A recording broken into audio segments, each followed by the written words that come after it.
Hello, this is Afrit again from Medoc, and today I'm going to show you how to fill up your new TSA2 with the new coolant filling kit. Let's get to it. Okay, so let's review the coolant filling kit. You have your liquid, you have a syringe, and then you have a tube.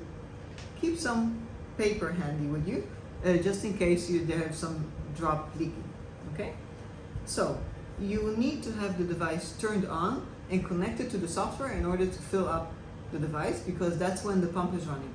If the pump is not running, it will not run the water or the liquid through the thermode hose. So to start, you have to disconnect the syringe from the needle.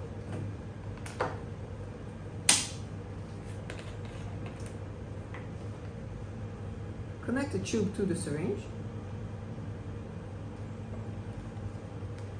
Fill the tube up, the syringe up.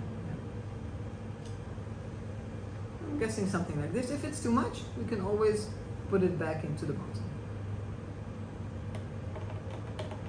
You want to have some paper handy, just in case there's a few droplets. And then you connect the syringe and take the cap. Let me just put the paper over here below the hole that we're going to fill. Okay, and we're going to open up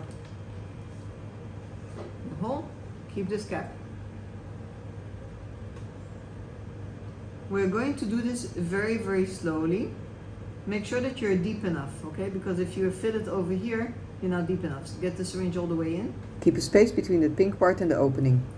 And let me start with filling it up very, very slowly. And I'm looking at the lights all of the time, because as soon as there are 4 lights on, and you can see that it's filling up, right? As soon as there are 4 lights on, I'm stopping right away.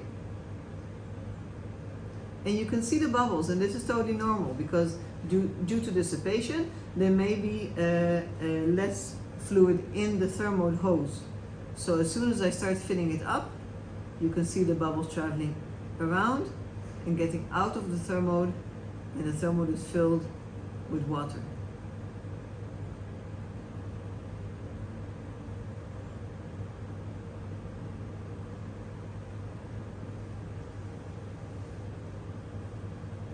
Up, and we're full.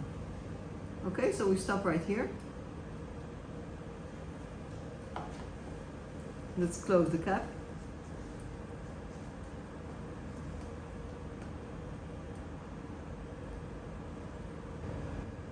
You may have some thermos that you have had lying around for a while and didn't use, or you may have, for instance, FMRI thermodes, and due to the dissipation that happens through the hoses of the thermodes, they may be empty.